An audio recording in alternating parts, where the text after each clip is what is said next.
Team, we are rocking. We are rolling. We are presenting Record Breakers 2.0. Das, welcome back. Welcome. Episode 3 of the new format. Yeah, welcome back to all our podcast listeners as well. Of course, this is being uploaded to. Do you call it the pipes, Steve, or is that just what the cool kids call it these days? I've been cool for a long time. The pipes?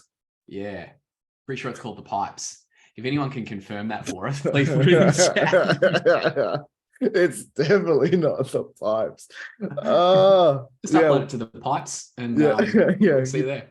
Shout out to all our pipes listeners. If you're into pipes, shout out to anyone who's into pipes. All things I wonder if there's anyone out there who's just like, other than the team at Advanced Piping who join us every week. What a bunch of legends. Other than those guys, is there anyone out there, just a normal run-of-the-mill sort of guy other than Ripley, loves a good pipe? Other than Ripley, is there anyone else out there who's just into pipes? I love them. I love a good pipe. They're round, they work, they're smooth. It just happens, and I like it. A pipe delivers what it promises, nothing more, but absolutely nothing less. I heard a really interesting theory the other day. Marcus Aurelius, the Stoic legend, and then who is his successor? Diff might be able to help me out here. His son that took over. I'm not sure. Whatever it was. He was a crazy leader, right? Like a crazy emperor. Went manic, went wild. Yeah. I was listening to a podcast the other day. There's a theory that the Romans then obviously invented piping. They got plumbing. Sure. Bougie, nice. Must be nice. Must be very nice. But there were lead pipes, and at the time it was recorded that they were getting 100 times the lead than paint. And obviously lead makes people go crazy. Interesting. And so water coming through the lead piping turned him nuts, and he would have been the richest bloke in all of it, so he would have had access to all the water. So all the poor people were drinking like fresh spring water, while the rich were drinking this like 100 times fresh brain flourishing water. Yeah. So that's the only pipes that don't deliver on what they promise. So anyway, moving right along. Das, this is you. It is me. This is an unfortunate truth. We got to clear the air here. We got to just put it out there. You've been practicing golf now for the best part of 6 years, more, I would say. Played a lot as a kid, then stopped playing, found alcohol and guitar and partying and had a lot of fun. So I stopped playing golf because golf was very expensive during the college years, Steve. So I didn't play. But in the most recent time of picking back up, I'd say it's been about 6 years. Yeah. And you've spent thousands of dollars. You bought thousands of tungsten, the famous driver, thousands of hours. Yeah. You've done lots of things, and I've been watching your handicap, bro. You haven't improved. Like you've marginally improved. I've gotten better at understanding the strategy of golf. I might as well have read thousands of books on golf, is what I basically might as well have done. But as far as I go, standing over that ball, I'm just as confident as I was 6 years ago as I am today. Probably less confident. So shout out to all our marginal improvement type people out there. I respect the grind. Of a Bunnings Home Improvement. Let's just start a new company directed at marginal improvements. Tiny little improvements around things. Extra polishes and upgrades. If you're hitting 1%, you're too good. I'm joined by my Steve Clayton, my business partner. And Steve, for as bad as I am at golf, I must say, the fact that you have contracted the nickname Stevie Forefoot is the greatest thing that has happened in the history of our friendship. Team, I would like to let you know that if you ever take Steve out on the golf course, just pray to the God that you love that he gets to have himself a 4-foot putt. Now, for those that don't know golf, a 4-foot putt is essentially that perfect little distance between, of course, you should knock every single one of them in. You should never miss a 4-foot putt. But it's that perfect distance away that anything could go wrong. And it just creates a little bit of a wobble in the hands of the person who's putting, particularly if that person is named Steve Clayton. There is a classic story from our annual golf trip called the Disasters as opposed to the Masters. Masters week this week, by the way, for those of you tuning in and golf fans. Starts on Thursday, I think it is. Go Cam Smith, I must say. Mm. Now, there was a famous story of the disasters where all three of us sent our balls out to the water, into the trees, whatever it was. Steve puts this perfect shot. 4 foot from the hole, I think it was, wasn't it, Steve? I don't want to And talk I think, about it. yeah, Steve ended up probably having 6 shots on that hole. We all got in about 5. And it ruined him for the rest of the trip, which was always good to see. But moving on, Steve, they don't need to hear about your 4 foot putts anymore. But this is him. This is the man. Round 1, Steve. Kick us off. Round 1. A 15-word email for Q2. Welcome to Q2, everyone. Obviously, business has begun. I'm excited for this quarter. Lots of momentum in the pipeline. But Das, you've got a killer 15-word email that can get a whole lot started. Yeah, let's dig in. So, team, one of the most powerful things that you can do for your outreach, for your sales outreach, for your email outreach, for any sort of pipeline building is do 2 things more than anything else. And that is, number 1, make your outreach super simple and short. The more you say, the more you give yourself the opportunity to say the wrong thing. And a prospect is always looking unconsciously for you to do that as the salesperson. There is this unconscious bias in the world that we live in that salespeople are more needy than the buyer. And buyers unconsciously like that psychological position that they have in society. If you don't believe me, just walk out onto a car yard and notice the power you strut onto the car yard with, knowing, oh, I can buy today if I want, or I don't have to, but I know all these car salespeople are going to try and sell to me. This feels good. I've got the power here. I can say no, I can say yes. Or if not that, it's look at all these cars people, they're going to try and sell to me. That's annoying. So therefore I can just walk away whenever I want. You feel as though you have the power. Okay. So in the instance of doing personalized outreach, the less you say, the more powerful you are, because the less you say, the less you give yourself the opportunity to say something wrong. Therefore, the less opportunity your buyer has to look for reasons to opt out of talking to you. Does that psychology make sense so far, Steve? Makes sense. Great. So keep your outreaches nice and simple. We suggest keeping them to 15 words or less. Example here is subject. Hey, Steve, just planning out my quarter ahead. How are you tracking for?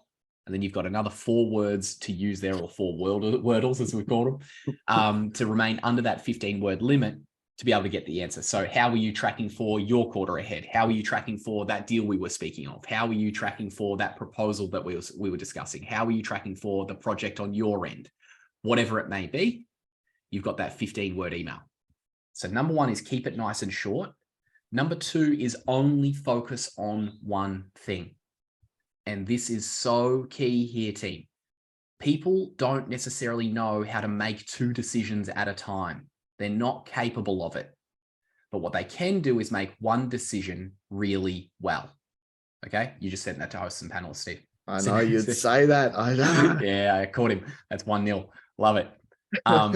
So that's key, team, is always focus on one thing at a time. Classic example is this. I heard this on a podcast the other day. It was so funny. They were doing this strategy, this activity where someone had to just be sitting in the middle. And what happened was the other 3 hosts of the podcast all got to ask that one person 3 questions at a time. So someone said, who's your favorite football team? Next one said, what are you doing on the weekend? Number 3 said, who do you reckon is the best band in Australia? And they all asked the same question at the same time. And the best that the person could do in this experiment, this social experiment, was the best people could do was really listen to like one question at a time, sort of. And they sort of caught it. The other 2, the brain just completely lets go of. Well, you may think that that's not happening when you send question after question after question in an email, but it is, because if you're asking the first question, they're now keeping that in their mind. Ask the second question, they got to juggle 2 at a time. By the time you ask a third question, the whole thing's fallen apart. Keep it simple, keep it small, ask one thing at a time. And that goes not just for your 15-word emails, but that should be for really anything you release. Always focus on the power of just one. And realize that we as human beings aren't as smart as we give ourselves credit for sometimes. We really can just hold that one thing in mind. Pretty interesting stuff, Steve. Love it. I love that. Heinz just put in the chat, I asked a client about this and he said, I won't read your email unless it's really short and has a picture. Okay, there you go. Big fan of that. Big fan of that. I reckon that would absolutely work. Have a crack, team. You got 4 Wordles. Yeah, Maddie G says or video. Yeah, video works well. I know a guy in the States that does a lot of outreach through memes. Yeah, that because it saves you so much words. Like it works a treat because it speaks to that 2023 version brain of ours that just wants everything now, wants it quickly, and wants it in as short a time frame as possible. Yeah, 100%. So it's pretty cool. I reckon, it's a really cool strategy to work on is how do you get like really specific, really short, really personalized, creative. It's good. Keeping 15 words or less. That's good. Love Keep moving, Steve. I'm keen for this next section. Any questions on that team? Keep them coming in the chat. Loving the chat this morning. You guys are firing it up. Round two. Round 2. Also, before we dive into round 2, Das. Okay, go ahead. Can I do like a public accountability thing? Go ahead. Can I promise to the world that we're going to have cool music by the time the next episode comes out? Team, please just put a yes in the chat if you heard what Steve just said. Just give us a Y, give us anything, just do scribble, whatever it is. This is all the people, Steve, that just heard you say that. I want to know. I want you to see all these Ys floating up. You seeing this? This is what you're going to let little Gary B, little Gary West, Matt Williamson. You're going to let him down. Jaden Faulkner. You love Jaden. What, you're going to let him down next week? How dare you? Dan Beck. Think of all the things Dan Beck has done for you, bro. And you're going to let him down? I doubt it. Josh, you've gone and putting a chili in there. Yeah, he's put a chili in there. Okay. Thank you. Yeah, should be good. Now, team, round 2, we've got a bit of game for you here, team. We love it. We had this idea on the plane to Adelaide last week. We had a bit of on-site work we were doing with a legendary team down there. And we got a bit of a game here for you. We stole this concept from, I believe it's on Spicks and Specs, isn't it, Steve? But we're going to play Billionaire Edition. Now, Steve doesn't know the answer here, team. I've actually created these, and I'm going to see if he can match these up. Play along, team. Play along, team. See what you think. Please feel free to put it in the chat, whatever you think. But essentially, we have 3 billionaires here. We believe they're all billionaires, but 3 entrepreneurs nonetheless. We have Sergey Brin up there he is there. He's right there, that one, in the middle. Sergey Brin was a co-founder of Google. He'd be a pretty poor bloke these days, I reckon. I reckon he'd be struggling to pay the bills. He looks poor, but he's probably got a few billies in the bank. I reckon he's got a few billies in the bank. So that's Sergey Brin, co-founder of Google. Next one, of course, down the bottom there. Steve, do you know who that is? That is J.K. Rowling. That is J.K. Rowling, author of Lord of the Rings. I did that deliberately just to piss off Biff. How to win friends and influence people. Brilliant book. Author of Good to Great, a fantastic book we should all read. Author, of course, of the Harry Potter series, which is about a little magician and all his friends. And then, of course, we have Jack Dorsey is in the top left there. And Jack Dorsey, of course, was he co-founder of Twitter or just CEO at some time? I think he was co-founder of Twitter. Co-founder. Obviously sold to Elon. That's it. So, team, we have 3 interesting facts here about these billionaires. And we're going to see if Steve can match them up to the billionaire and see if we can get a ding, ding, ding going on this. So Steve doesn't know these answers. We must promise you that. Please feel free to play along in the chat and let us know what you think your answers are. Okay, so first stat here, Steve, is one of these billionaires is said to spend just as much time in the company gym as they are working on the company. Apparently, this person gets to their company day by day and just goes straight for the gym and is obsessed with the cleanliness of it, with the setup of it, with what they're adding to it. Just this gym just took over their world. Okay? Love it. Number 2. This person lies about their middle name and has not been known to lie about their middle name in the development of their company because they thought it would make them more sales. Okay. 3rd, this person has been known to JK does have a company. That's why we chose him. The Harry Potter and everything involved around it is a massive company. There is so much that goes into it. It's so cool. I was reading up on it last night. Next one is This person, this third person, is so obsessed, known to be extremely obsessed with manners, and has been known to absolutely lose their mind when people don't do the most basic of manners things. In particular, when people don't push in their chair, they absolutely uncontrollably lose it when people don't push in their chair. So he's obsessed with Companies Gym, lies about their middle name to make more sales, and has been known to lose their cool when people don't push in their chair. Okay. I'm going to have a crack. Run us through your logic. So first up, I'm going with Mr. Sergio, Mr. Google man, being obsessed with Companies Gym. Okay, and what's your logic there? I don't know if it's fate, but the little photo that we've used in this this little icon, he's wearing a little gym. He's wearing some active wear, and he looks like he's just got out of the gym. Okay, fair call. That's my logic. I was going to say J.K. Rowling for lies about their middle name in order to grow their company, but I reckon that's almost too obvious because of like the J.K., Rowling. So obviously the K is like a Darcy J. Smythe, Yeah, a lie. Yeah, a complete lie. Darcy Jug Smythe. And has been known to lose their cool when people don't push in their chair. So I would have thought that would have been Dorsey because I think Dorsey is a cyborg.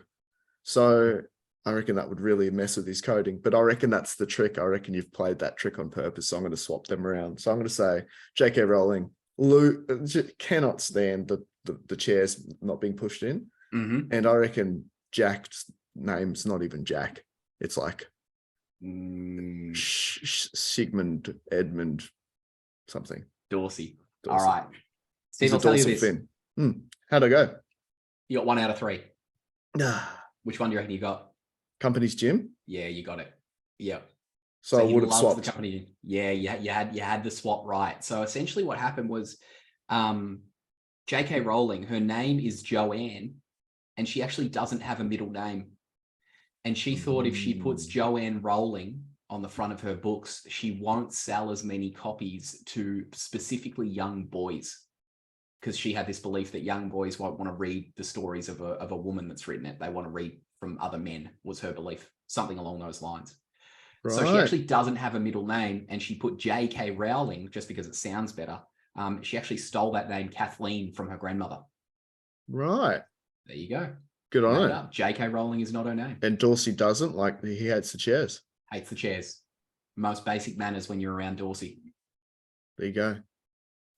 Interesting. So team, what did you learn? When have you faked your when have you faked your name? What chair do you need to push in? Yeah, what chair do you need to push in? And when's the last time you went to the gym? That's interesting. I like that game, Steve. Really good. Round 3, team. Geek out. This one's yours, Steve. You'd love this. I'm a really big fan of this team. It's called Text Expander. Been using it for about 3 to 6 months now. It's for those that are constantly typing, sending proposals, messaging on LinkedIn, all that sort of stuff. And if you're anything like me, I love like productivity hacks, like things that can help you do things faster. And so Text Expander is something that you can download, and then you can put in text prompts, and then it kind of snaps in whatever text that you want really quickly. So I'll go to the chat, right? Like it's easy to demonstrate. So like in this case, I can use the command prompt Z, and then I've got like a couple of letters after it. So if I type in Z30, you'll see there, I just put into the chat a link if you want to book on our calendar for a discovery call. And it says, hey, you can book a time on my calendar over at Calendly link. Is there a time there that suits? So you just pressed Z30 and that came up. Z30 and it just went pop and then just smash that straight in. Do you have any other examples? Yeah, Z prop. Oh, it's too long to put in the chat. But Z prop is our whole email body for our proposal template. Yeah, wow. Why did you choose Z? Just because it's the least used letter that Yeah, and then you can do like so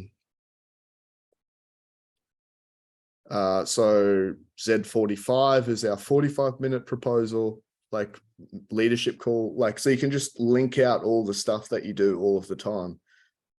email addresses that you might be using all the time, little bits of text that you can use all the time.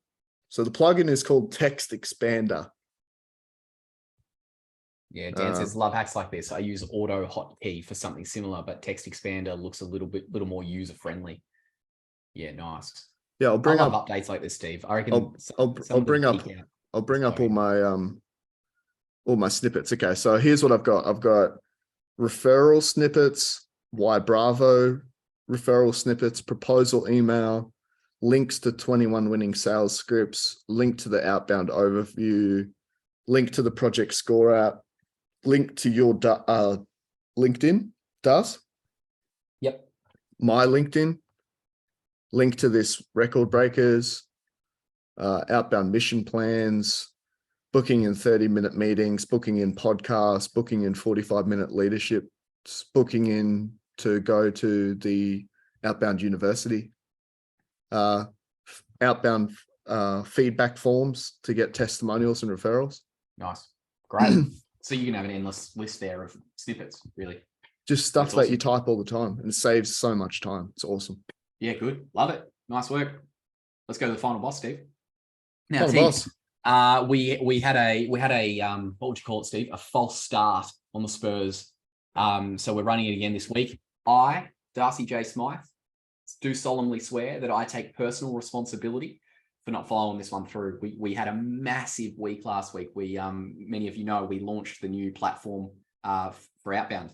Many of you are Outbounders on here and you saw the new platform. Please chuck a comment in the chat of your experience of it so far. If you're up and running, but essentially it was a huge week of development for us with the new platform, and the new website's about to launch this week as well. So we're going to repack up our things, Steve. We're going for the Spurs again this week, and I'm going to take responsibility for this one. This is on me. Good stuff. Yeah, it's exciting. Really, really cool.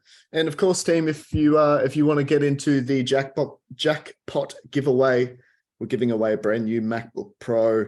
Thank you to everyone who's already put in a written testimonial about their use of the Outbound game. And for those that have also recorded a vidyard or any sort of raw video, you get an additional 25 entries into the draw. Pretty good odds, team. I'm telling you, if you want a pretty good shot at winning a MacBook Pro. The videos so far have been awesome, Steve. Do a video. Really have. We've loved seeing them. Draws in June, I believe, isn't it, Steve? Yeah. So do you guys want the link? Does anyone want the link? Just say yes. Can we do more than one video? You can if it's speaking to specific parts about Outbound or specific parts of a case study. Yeah, we will accept. But we'll communicate that clearly. Go for it, mate. Yep. So some people want the link. All right, one sec, Darth. I'm going to grab that. Ripper. Yeah, we appreciate it. Now, for all of you on Outbound, we are doing a bit of customer service follow-up this week, of course, with the new platform that's been released. So if you need a hand or anything like that, just feel free to email me, darcy@ybravo.com. I'm going to be touching base with a large majority of you as it is anyway. But if you'd like to be sort of bumped up to the top of that help list for any reason whatsoever, just give me an email, darcy@ybravo.com, and we'll make sure you're taken care of there. Should be good. Other than that, we're pumped for the website to come. We're just putting the last polishes on that. So yeah, it's looking really good. We'll send that all through to you when that's ready. Website's looking really good. All right, let me just get the link for you, and then we will let you run. See, need it in Text Expander, Steve. Yeah, I do. See, Text Expander would have solved this problem. It's great. Ripper. You know what? I'm going to do that right away. Nice. That's a great little outcome. Thank you, team. Thank you for joining us for Record Breakers again. We will see you again next week. Of course, if you're listening to the podcast, hit subscribe. And then, looking forward to the giveaway. We've got some more exciting announcements coming, particularly with the new website launch. So watch this space. Giveaways galore. So we'll see you again next week. Cheers, new podcast released as well shortly, Steve. Episode going out today. Great. Interview with Roderick Jefferson, who's one of the leaders in sales enablement in the USA. Incredible to have him on the podcast. So that will be released today for those of you checking out the Bigger Game podcast. Love your work. Love it. Thanks, Stars. Thank you, team. Cheers, Steve. Thanks, team. Cheers. See you next week. Bye.